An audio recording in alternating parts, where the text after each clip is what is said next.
So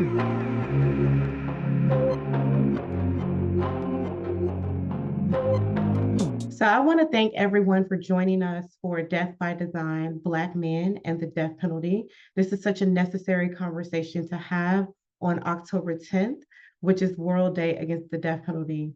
We ask that you would share this webinar out to everyone that you know. Share it to policy people, share it to attorneys, because everyone needs to lean into this conversation on Black men and the death penalty and the overall representation there. Before we begin this call, I definitely want to make mention of all of the executions that have happened in 2025. I want to hold all of those states very near and dear. I also want to make mention of the policies that are being passed in several states like North Carolina to bring back heinous, abhorrent methods of the death penalty, like electrocution and firing squad. So I want to hold space for those states that are doing the work on the ground. I am so excited to begin this conversation with three men that I admire in different sectors and different spaces. And I know we are in for a very fruitful conversation. So the first bio I will read is the bio of our moderator today, Pastor Willie Francois. Willie Dwayne Francois serves as senior pastor of the Fountain Baptist Church in Summit, New Jersey, and president of the Black Church Center for Justice and Equality, a national think tank and policy advocacy organization. He likewise serves as associate professor of theology at Union Theological Seminary, where he directs the Master Professional Studies program at Sing Sing and Bedford Hills Correctional Facilities. He also co-directs the Doctor of Ministry program. His second book, titled Silencing White Noise, 6 Practices to Overcome Our Inaction on Race, was released August 2022 through Brazos Press. His upcoming book, entitled Outing Blue Privilege, A Call for Public Love When Public Safety is Not Enough, is under contract with Oris Books. Francois' pastoral activism takes shape around racial equity, economic justice, and criminal justice reform. He is a Phi Beta Kappa graduate of Morehouse College with a Bachelor of Arts in History and Religion and holds a Master of Divinity from Harvard Divinity School. He serves as commissioner of the Martin Luther King Jr. Commission of the New Jersey State Department and national co-chair of the Social Justice Commission of the Progressive National Baptist Convention, Incorporated. Francois co-authored the book, Christian Minister's Manual for the Pulpit and Public Square for All Denominations, the most progressive and comprehensive clergy resource and the first interdenominational manual written for clergy in 56 years. He also has bylines in the Huffington Post, The Hill, Religious Dispatches, Sojourners, and the Christian Century. Let's welcome Pastor Francois to this conversation as moderator. Rev. Reimoku Gregory Smith, affectionately known as Brother Reimoku, is a Noble Soto Zen Buddhist priest and visionary servant leader whose ministry bridges contemplative practice, shadow work, and healing justice. Formed in the rigorous tradition of Zen Buddhism, Brother Reimoku's ordination represents not only a deep commitment to inner liberation, but also a vow to serve the collective healing of all beings through wise and compassionate action.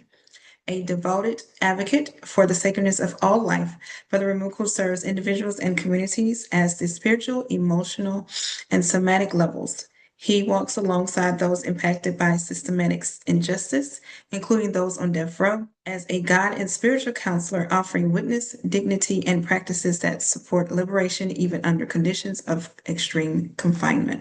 Brother Reimoku is also a self-mastery and embodied leadership coach specializing in emotional intelligence, conscious communication, and shadow work, in which he is currently training towards licensure.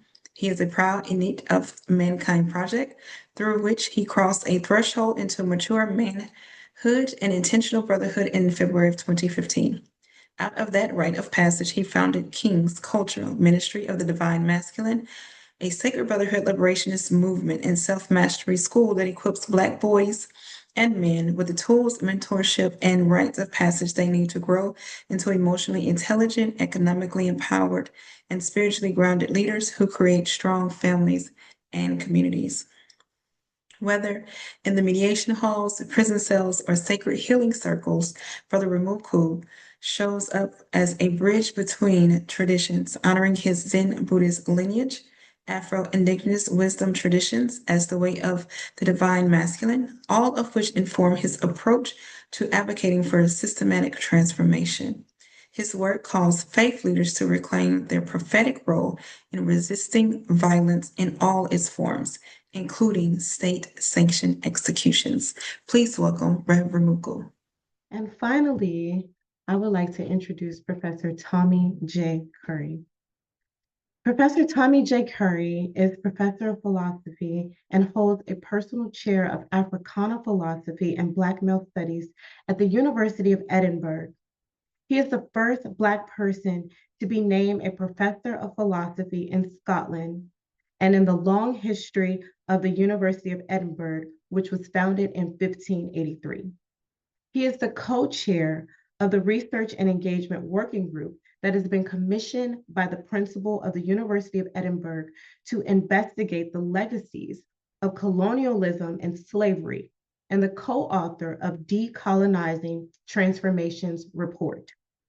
Professor Curry is the author of The Man Not: Race, Class, Genre, and the Dilemmas of Black Manhood, Temple University Press, 2017, which won the 2018 American Book Award, as well as the author of Another White Man's Burden, Josiah Royce's Quest for a Philosophy of Racial Empire, which won the 2020 Josiah Royce Prize in American Idealist Thought. His research explores anti-Black racism, anti-colonial resistance, and also the sexual vulnerability of Black males throughout Western studies. Professor Curry has been recognized for his public intellectual work, winning the Alain Locke Award for the public philosophy in 2017, as well as being recognized as among the top 15 emerging scholars in the United States that same year. We can go on and on about our guest bios, but I want to welcome Professor Curry to the space as well. So Stan Pope from the Promise of Justice Initiative and I, the founder of the Faith Leaders of Color Coalition, we really wanted to have this deep dive conversation into what we call is this death by design, Black men and the death penalty.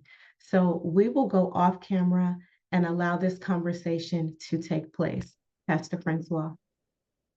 Thank you so much, Joya and San, for your leadership, for gathering us for such a consequential conversation in a moment where we're all with great anxiety, speculating and wondering what is the future of Black life in a nation that is being fraught by and shot through with authoritarianism in ways that I perceive to be unprecedented on these shores, but it is to be debated on the nature and the breadth of how authoritarianism is working and the way that it is dispatching our criminal legal system and its tools like the death penalty for purposes of population control and white power hoarding and building. So thank you both for this. You all, just by gathering us today, in addition to the long litany of work that you all do, stand in a tradition as unique as you are, and the particularity that you bring to this work. You stand in that great tradition of Ida B. Wells Barnett, of calling out the kind of violence that destroys Black bodies, Black men, by keeping certain names, keeping those names alive, but also telling the truth about how these systems are protected by our government and by public perception. So thank I'm thankful to FLOCC, to PJI, and the NAACP of Louisiana for hosting this conversation on World Day Against the Death Penalty. The history of the death penalty is rooted and steeped in white supremacy, population control, violence, and an interdigitating structural and systemic violence and forces. Studies consistently show that Black defendants are more likely than white defendants to be charged with capital crimes, to face the death penalty, and actually be sentenced to death. This bias is especially pronounced in cases where the victim is white. Uh, in 1983, the Baldus study exposed what we know intuitively, that Black defendants who killed white victims were far more likely to receive the death penalty than similarly situated white defendants. And we know that our prosecutors have broad discretion, wide discretion on whether or not to seek the death penalty. So implicit and explicit racial biases often influence these decisions. Data shows that counties with histories of racial violence often have higher death sentencing rates for Black men. In February of 2025, in the trial of Hassan Bako from Johnston County, North Carolina, Judge Sermons ruled that racial bias did taint that trial in multiple ways, whether we're talking about jury selection, prosecutorial practices, or just the way the prosecutor systematically excluded Black jurors while allowing more white jurors to remain. All of these factors have lethal consequences for Black folk, for Black men, particularly for our conversation today. So for today, I am grateful to be joined by Reverend Reimoku and by Professor Curry. Thought leaders, but also decorated practitioners in this work. And I'm grateful that we can jump into this conversation. Professor Curry, let's start with you. You are the author, as we've heard, of The Man Not, and in your work, you help change, you help to shift the way we study and the way we narrate Black men and Black boys. Thinking about the criminal legal system particularly, how has it shaped or informed the views you discuss in your work? Yeah, thank you so much for the question, brother. And again, thank you for allowing me to join this conversation. So the man not wants to discuss what I take to be kind of a primordial architecture of racial violence. It's suggesting that racial violence is sex-based, meaning that males, specifically Black males, will be disproportionately targets of racial animus and lethal racial violence. Now, with the criminal justice system, we've seen a long history of this, as you've just mentioned. But in particular, when we're discussing the death penalty, there are a few disparities that I think become really apparent. Now, Black men in the United States are roughly 6 to 7% of the population. But despite that, they're roughly 40% of all those Black people on death row. So that means that out of 833 Black people on death row, Black men are roughly 823. That disproportionate rate of Black men being sentenced to death lets us know something about the architecture of the United States. Now, you got to remember that Black men generally are over half of those who are exonerated for rape, murder, and other crimes that could put you in prison for a lifetime or on the death penalty. So, given the high rate of innocence that's found among Black men and the disproportionate rate in which they're sentenced to death, it suggests to us that the death penalty is yet another tool of white supremacy that tries to manage this population. Lots of people don't understand that when we look at the social scientific data, we see a very clear case going all the way back to the birth of the 20th century, showing that men are disproportionately targets of racial violence within any racial group. We see this in genocides, we see this in low level conflicts, and we can certainly see that within the racial milieu in the United States. So it suggests to us that because Black men, compared to their white counterparts, are so disproportionately targeted, and that these Black men are not being seen as human beings, but rather they're looked at as threats to the overall society, that we can actually understand how racism operates and is designed. Most white people see Black men as societal threats. They're associated with dangerous objects in the minds of whites, according to social psychologists, things like spiders, knives, and guns. So we also see that when we look at shooter bias, for example, that there's a natural biasness towards shooting even armed black men. These kinds of studies tell us that as part of the acculturation process in the United States, racism seems to have a male target. And when we even look at the other studies on dehumanization, and this is what's really important about this, we understand, like I'm thinking of the work of Philip Adebagoff, for instance, right? We know that white Americans don't see black men as fully human. They associate them with apes, monkeys, or other savage beasts that have less moral worth in their eyes. So that means that there's a certain kind of legitimacy that the white society has both historically and contemporarily shown towards disposing of black men. And because of this system, right, we call it anti-black misandry among black male scholars, black male studies scholars, but because of the system where racial animus tries to eliminate, as you say, manage the population, right, of black people within the United States, we see that black men are going to be eliminated or pulled out of the society.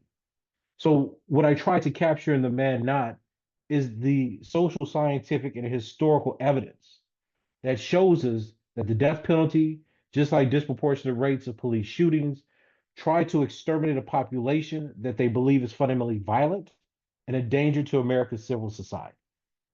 Thank you so much, Dr. Curry.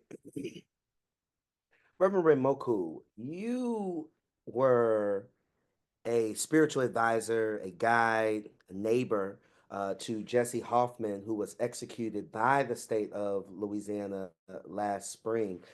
Could you talk to us about one, how this connection came about, but some whatever insights, protecting confidentialities included, some insight on what it was like to journey with him to state-sponsored death? Thank you for that question, Pastor Francois. My dear friend, Allison McCrary, who is a social justice lawyer, was the one who sounded the clarion call. She let me know that Jesse had been incarcerated for a long time and that the state was preparing to execute him. And having committed myself to the path of the Bodhisattva, what I mean by that is one who lives for the benefit and the liberation of all beings, I responded. Um, it was my understanding that Jesse initially um, wasn't open to having a spiritual advisor, but then he changed his mind.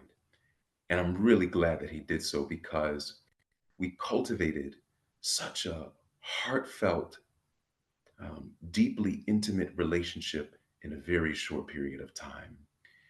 Um, it was characterized by a deep tenderness. Um, there was an inner knowing. There was an intimacy um, and a vulnerability unlike any other that I've experienced in my life.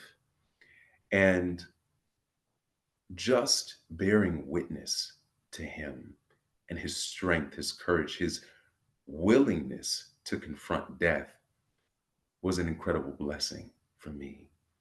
Um, it is a great honor to be able to serve in this capacity and to be used as an instrument of liberation.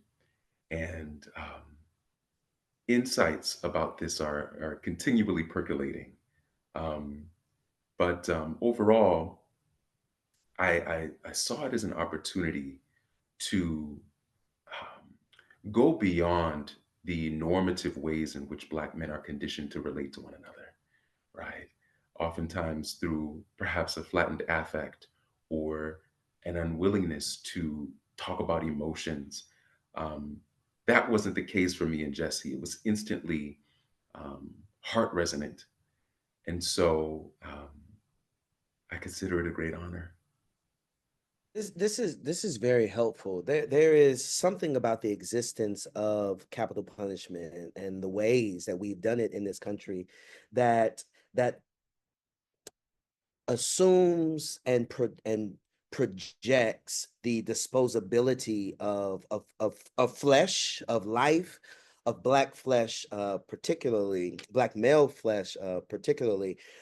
I'm as both of you were talking, uh, in different ways. As both of you were talking, my mind went to thinking about Willie Jennings' notion of a diseased social imagination. I know there's so many other thinkers, theorists who have talked about just the ways that we've created frameworks and we've created gazes for seeing Black flesh, which I think is important. And for you, Professor Curry, particularly invoking the idea of anti-Black misandry here.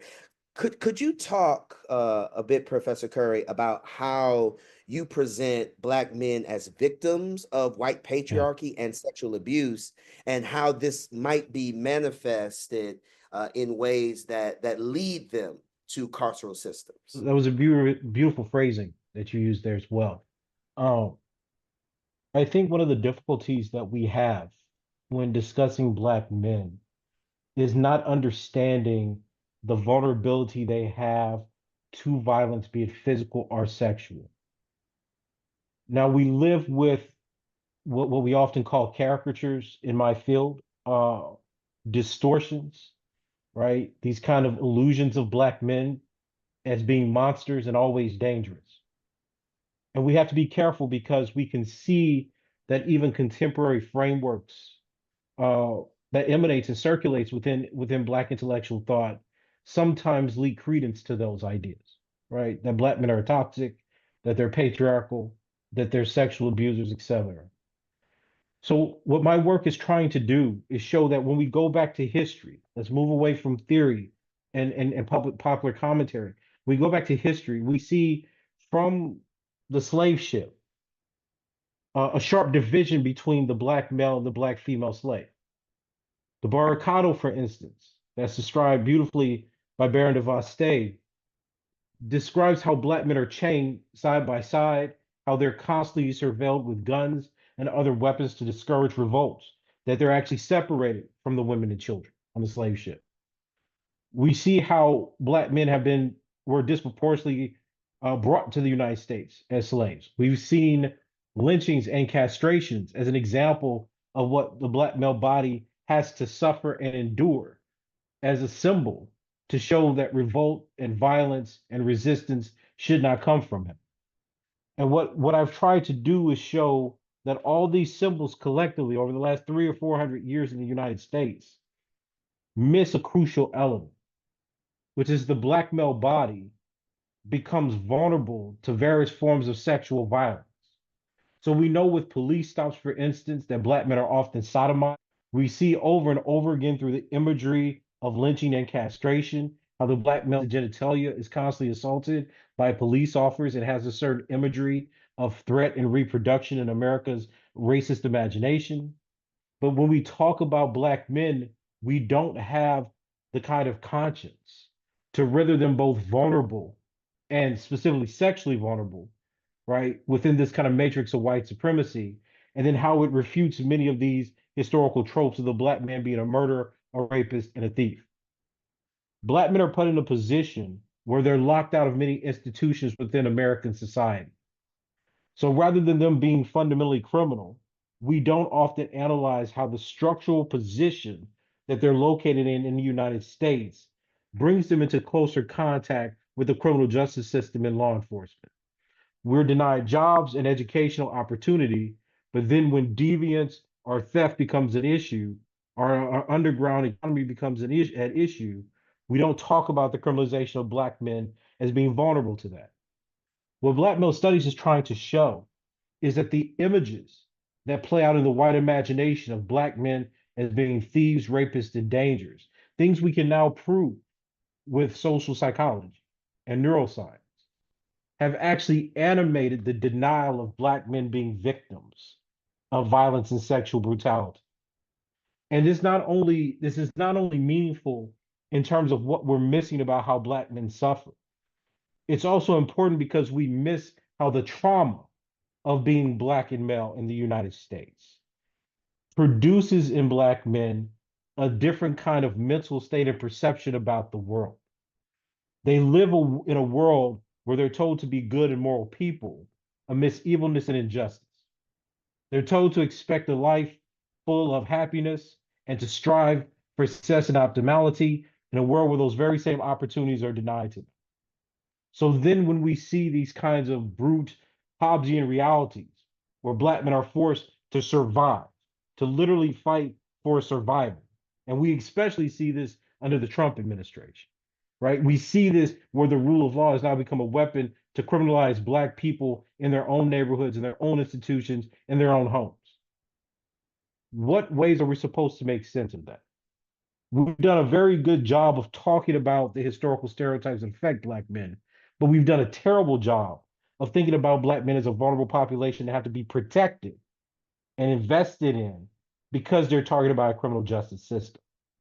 So the sexual vulnerability of black men in black male studies is trying to explain the sex-specific targeting of black males, right? Throughout literature, we see black men who have been victims of sodomy and been forced to penetrate and all kind of horrible things at the hands of law enforcement in the United States. But we rarely talk about it, right? We very rarely talk about that sexual vulnerability. And what happens when we deny that reality is we overlook the trauma. We overlook what it means for a young black boy to see the kind of violence that the state could wreak upon them in adulthood. We see childhoods of black boys completely destroyed and interrupted, like Tamir Rice, based on the threat of death, because they're perceived to eventually be a black man and the same kind of danger. This kind of racial animus that we are experiencing as black Americans, specifically as black men in the United States, is more common of low-level conflicts and genocide than it is of an America of a free democracy. And I don't think we've put our heads around that problem, right? We've embraced a language that's talked about black men as victims of violence and death, but we have not talked about black men as being exposed too early, far too early, to the violence and trauma that puts them in positions outside of the moral community of society. So we have to reinvest in the ability of black men to live safely and to be protected from these systems. Because right now we exist in a world where most activism, and we saw this also with BLM, most activism didn't take account of the trauma that the repetitive deaths of black men have on the rest of the black community and other young black men. What does it mean to see black men shot every day? What does it mean to disproportionately see every black man that's convicted by the criminal justice system put on death row for crimes that white people get a slap on the wrist for? What does it mean to believe that you're fundamentally criminogenic? And the fact that the very character and nature of black men is being presented to the United States as evidence of their inferiority and savageness, right? Is something that we have to start really thinking about because this is not about racial misperceptions. The data doesn't support that, and history does not support this. That's why I really liked the notion you were talking over the gays. This is a mental issue. This is a part of the white world view that black men are thought to have to be eliminated for the safety and civility of the rest of society. Black male death is translated and understood as security for the white society. So that means that the trauma, the victimization, and the mutilation that he suffers at the hand of police officers and a criminal justice system is an extension of that logic. No amount of compassion solves that societal problem. Our universities in the United States are being pegged as too liberal, right? And one of my problems with that is that it paints white liberalism in a way that I think is too generous, particularly when we talk about these histories of white discourse, these histories of white thought that somehow trickle into the public square, right? People aren't reading Hegel, people aren't reading Kant, necessarily, but their thoughts are seemingly everywhere. And as you were talking, as a philosopher, knowing that you're a philosopher, it caused me to think about, what Derrida says about how philosophy is complicit in our mass execution, our mass capital punishment culture here. When we come back to you, can you help us think about how, like the white liberal academy, like white liberal thought in a lot of ways, is complicit in perpetuating the durability, like upholding the durability of systems of incarceration, but particularly of execution. I would love to hear you think about that. So I'll give you a moment to ponder that as I transition back to Reverend Reimoku. Our brother was killed by the state. Brother Jesse killed by the state, and I can't even imagine the gift that it was to journey with him, but also whatever the bevy of feelings that exist now that he is no longer with us. Very, very intentionally and targetedly no longer with us by the state. How are you doing?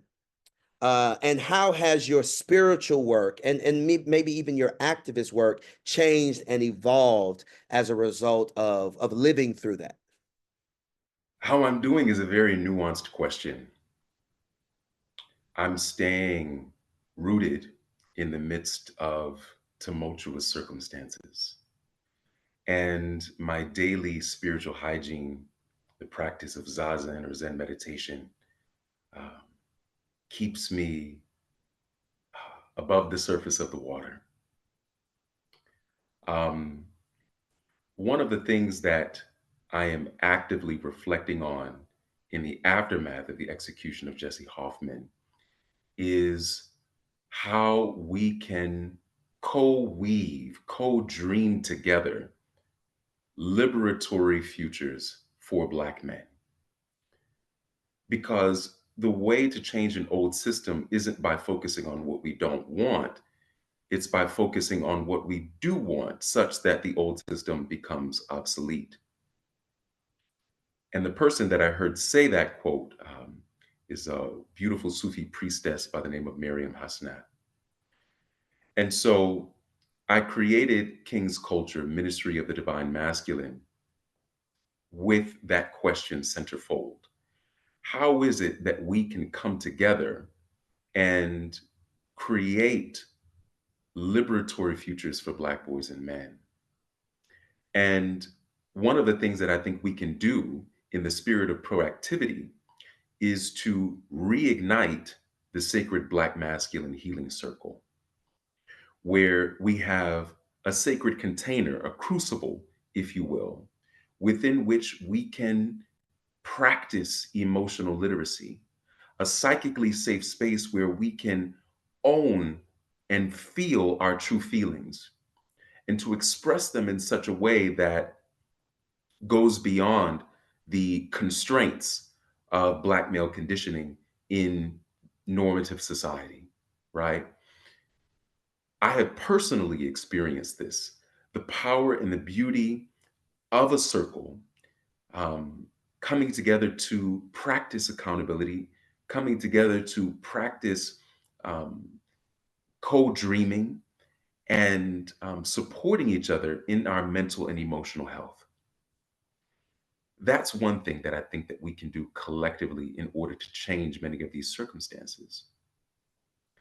The other thing that I've been thinking about intensely is a term that um, was dropped into my spirit: contemplative, positive resocialization. Typically, from the perspective of the social sciences, we only think of resocialization in a negative sense, whereby one's entire identity is stripped down and rebuilt, um, most often through incarceration or the military.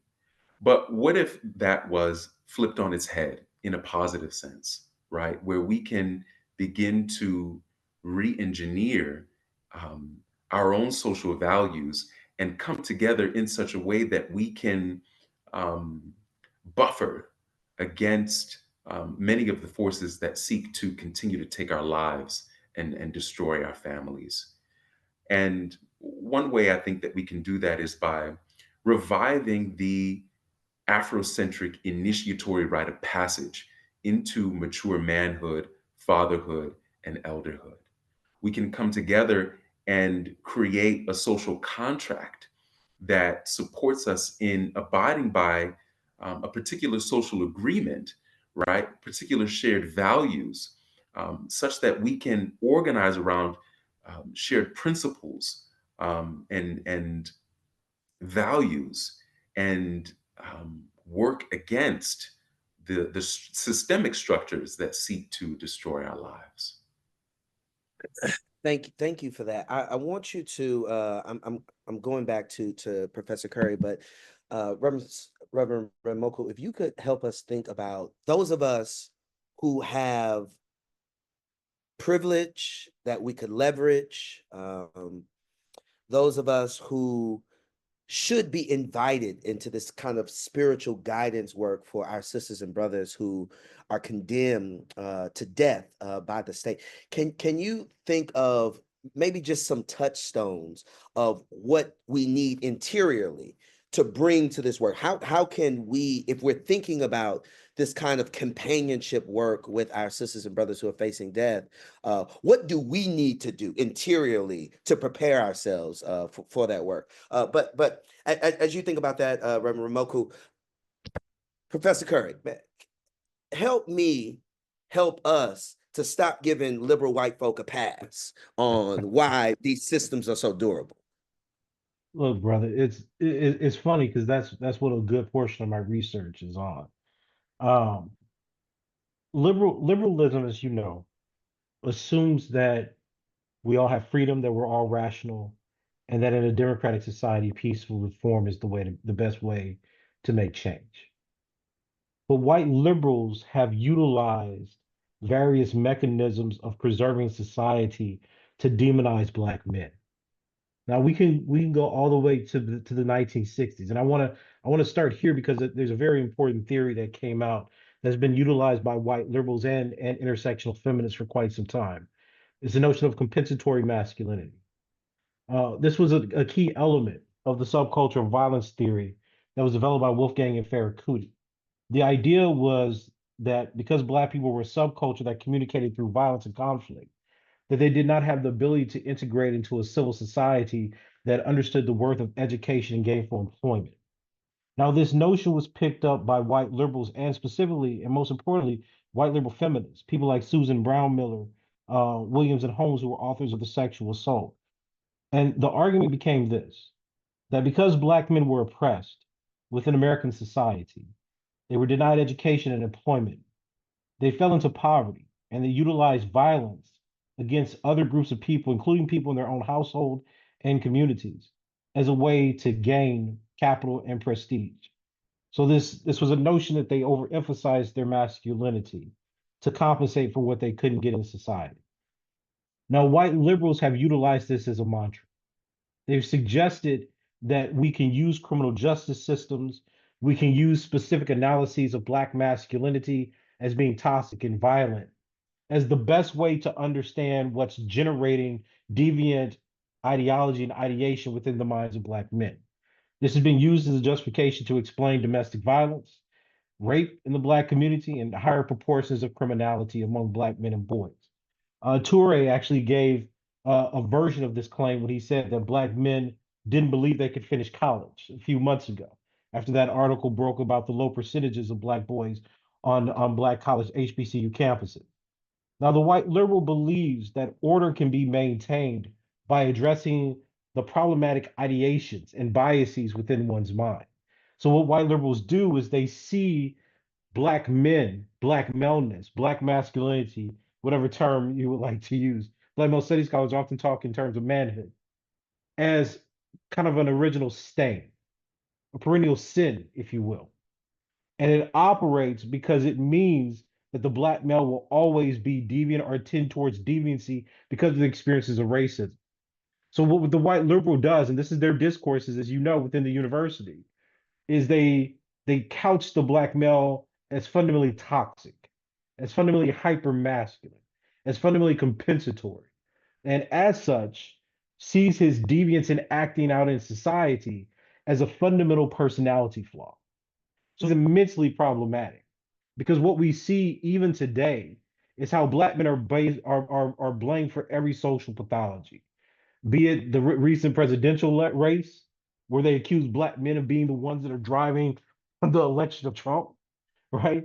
Be it issues of sexual violence and domestic violence, again, erasing Black male victimization ignoring that Black men are victims of these other forms of gender-based violence within the social mindset and saying they're only perpetrators, and then leaving. This is the important part. Then leaving the only option available for a liberal democratic society, which is to be free, to deal with that population, either through incarceration or murder.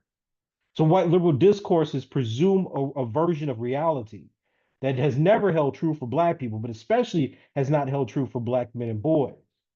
And then says that the reason and the rational decision of dealing with this deviant and criminological population is to get rid of them so the rest of society can experience freedom, security, and individuality. So the white liberal rationalizes the disposability of Black men and boys as a way to preserve societal order and freedom for everyone else. And that's a very, very dangerous line. For decades, people have been pointing out how Black men are disproportionately targeted by the death penalty.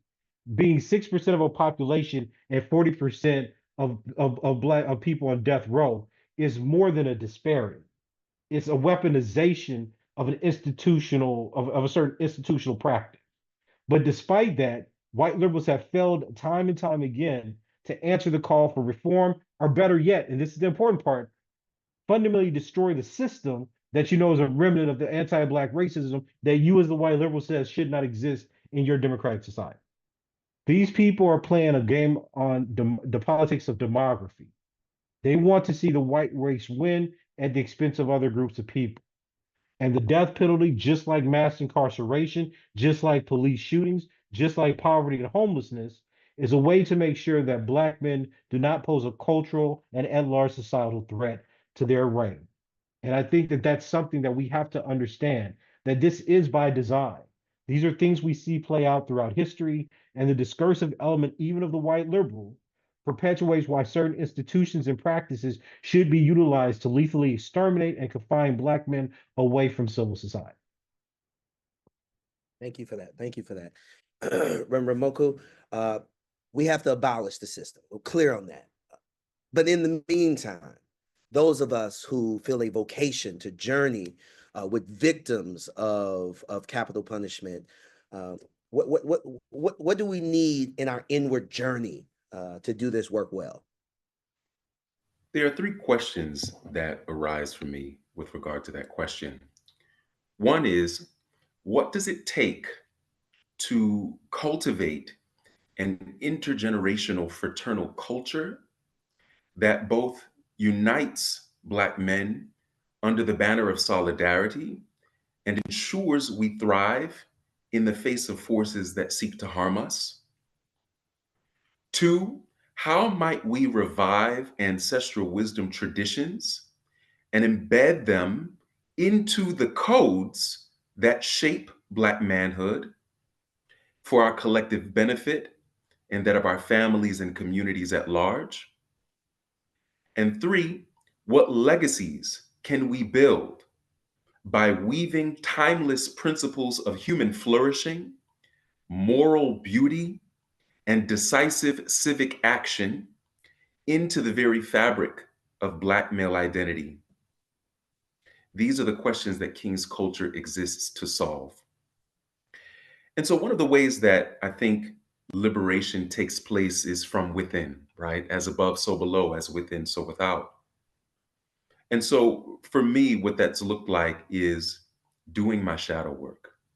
And what I mean by shadow is, from a Jungian perspective, the parts of myself that I hide, deny, and repress, most often to receive love or to survive or to just get by, right? What types of coping mechanisms have I developed in order to get by, right? In order to get the things that I need in order to be a fully functioning human being? What sorts of internalized messages live within me that continue to direct that type of behavior, right? And so, as a shadow work coach in training, what I do is create safe containers within which people can explore those internalized messages, find out where they came from, and then begin to do the work to create the desired behavioral change such that they can operate with a fullness of humanity, right? Being in touch with all aspects of our psyche, our tenderness, our sacred warrior energy, our healthy trickster energy, right? All of these things are necessary in order to be a fully functioning human being. And in order to get there, we get to confront our conditioning, our transgenerational traumas, our internalized messages that continue to lock us into certain modes of behavior and frames of mind. Another thing that I think can be done is deep ancestral healing, right? So reconnecting with the wisdom of Afro-Indigenous traditions, reconnecting with um, ancestral communion, and doing that work on a spiritual level such that we can begin to see ourselves not as individuals, but as lineages, right? And that community is our birthright, that we're not meant to be locked in this dog eat dog world, this cutthroat world, that we're actually meant to experience vibrancy in our communities and in our relationships, both ancestral and physical, right? So those are just some of the ways that I think that we can address this issue from a psycho-spiritual perspective. Thank you for that, and thank you both for your responses and what you have generated today as worthy knowledge, constructive knowledge, that reconstructive knowledge that we can take into this work of abolition and this work of care. Just as a sort of final thought from each of you, do you have any ideas, one or two, of ways that we can support the psyche of Black men and boys? Brother, it's some of the work that I've tried to do within a predominantly white academy, and as you know, it's fraught with difficulty. Um, one of the first things we have to do is that we have to organize and create spaces and institutions uh, that treat Black men and boys and the trauma they experience for being Black men and boys in American society. Right now, we're dealing with a large problem of denial. We do not fully understand what Black males go through in America. And when we try to explain how Black boys are victims of child physical and sexual abuse, how this creates trauma that leads to adulthood, how their conditions, their situations, that their exposures to violence push them outside of community and into the arms of our oppressor, very few people are willing to listen, right? We watched a national movement like Black Lives Matter uh, protest and gain prominence around the idea of working class Black men being killed by cops disproportionately, and then wanted to switch lens. We didn't investigate and pause at that moment to understand why they were being disproportionately targeted. There is a resistance to understanding the vulnerability of Black males, so we need to overturn that. I think the second thing that we have to do is we have to start being very honest about the world that we live in. Uh, a few years ago, when I was still teaching in the United States, I was very adamant about the rising tide of ethno-nationalism and white supremacy in the United States. I was very adamant that the coalitional logics that had taken over the national scene, trying to work with white liberals, would be ineffective and would come to backfire on us. Today, we're in a situation where we're constantly confronted with realities. And part of that realities is that Black men will be disproportionately killed, incarcerated, and that society will aim to rationalize and justify their murders. We have seen this pattern of violence against Black people for centuries, and we refuse to do anything about it. We refuse to censor Black men and boys. There is political discourses, be it intersectional or not, that refuses, right, adamantly refuses and condemns any attempt to center the victimization of Black males in the United States as a political program.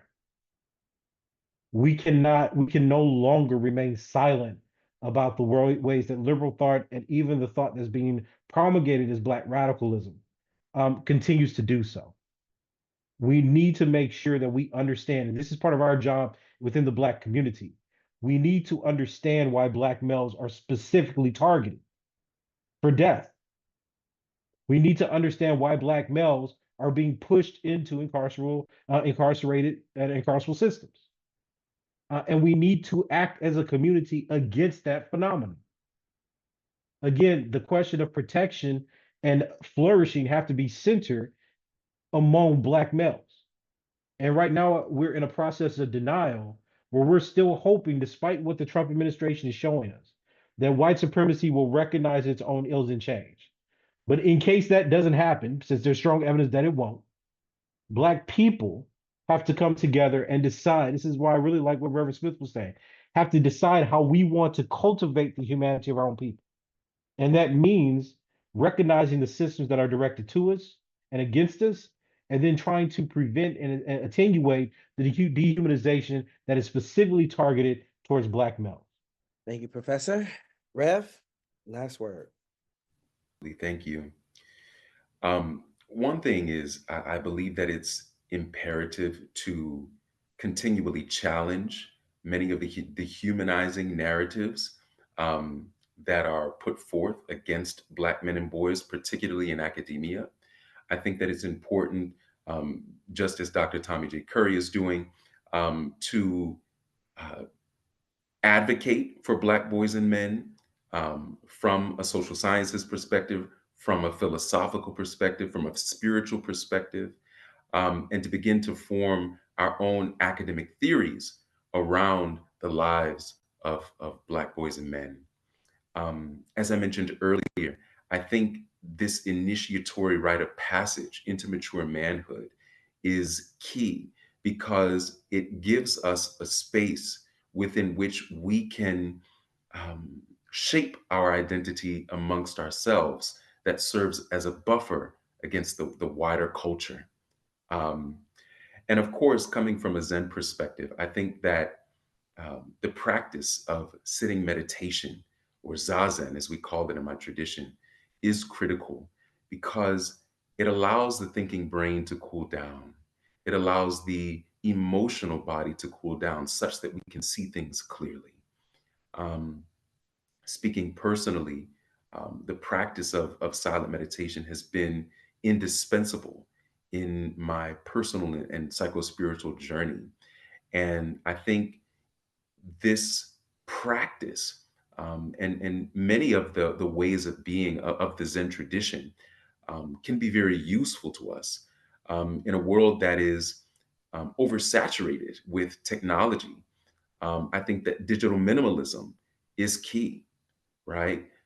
Encouraging each other to not get sucked up into the matrix of social media and to set healthy boundaries with that, to find ways to gather and be amongst people, to experience connection with one another without our phones in particular. So those are just some of the ways that I think that we can begin to support the collective psyche of Black boys and men. Reverend Reimoku, Professor Curry, thank you for helping us generate such wisdom that we can carry into the work that we all feel we are called to. Again, we celebrate the partnership, the initiative of FLOCC, of PJI, and of the Louisiana NAACP for convening us. Of course, Joya and San for their iconic and fierce commitment to this work. Before you log off, before you turn away, please make sure you pay attention to the screen that will allow us to figure out ways to support more discussions and learn about the intersection of race and the death penalty. But thank you, everyone, for your attention and your time to these important matters.